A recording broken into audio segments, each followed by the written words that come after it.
From JBS Studios in Greater New York, this is the JBS News Update with Teisha Bader. I'm Teisha Bader with the JBS News Update for Thursday, October the 21st, 2021. Israeli Prime Minister Naftali Bennett, Health Minister Nitzan Horowitz, and Tourism Minister Yoel Razvazov announced their approval policy today for tourism and entry to Israel, starting November the 1st, allowing for tourists who are fully vaccinated for the coronavirus to enter the country, though still under specific guidelines, including that this only applies to tourists from non-so-called red countries, countries where there is a high infection rate. Entry did open to tourists arriving in organized groups to Israel back in May, and then to family members of Israeli citizens or residents. Meanwhile, Israel is keeping a very close watch on a new strain of COVID-19. Prime Minister Bennett held an emergency meeting with health officials last night after a new subvariant was discovered in Israel, AY4.2.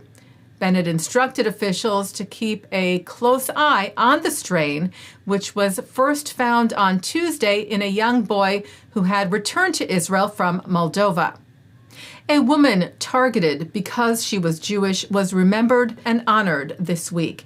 85-year-old Holocaust survivor Mireille Knoll was brutally murdered in her Paris apartment just over 3.5 years ago. On Tuesday, the mayor of Paris, Anne Hidalgo, led a special ceremony unveiling a street in her name.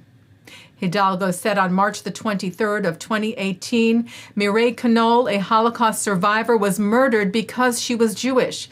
Today, in the heart of the 11th arrondissement, where she lived, Paris salutes her memory by dedicating an alley to her, to never forget and to continue to fight united against anti-Semitic hatred. The text on the plaque under Knoll's name reads, "Lamentably tortured and murdered because she was born a Jew, an innocent victim of obscurantism and anti-Semitic hatred at the age of 85.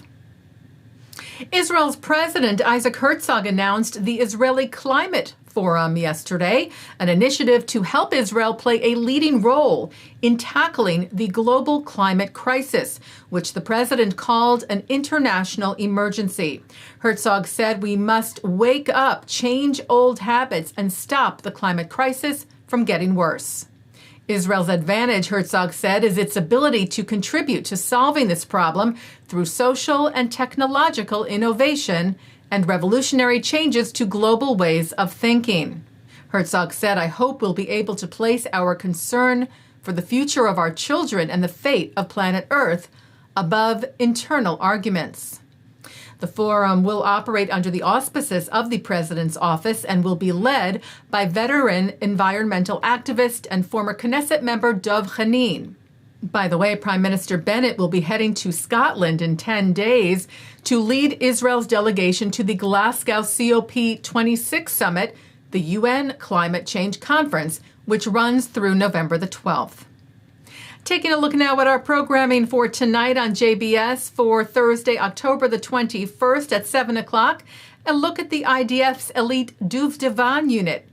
At 7:30, Ellie Cohanim speaks with Egyptian political commentator Nervana Mahmoud to talk about tolerance and coexistence in Egypt and in other countries in the region, as well as antisemitism, perceptions of Zionism, and more.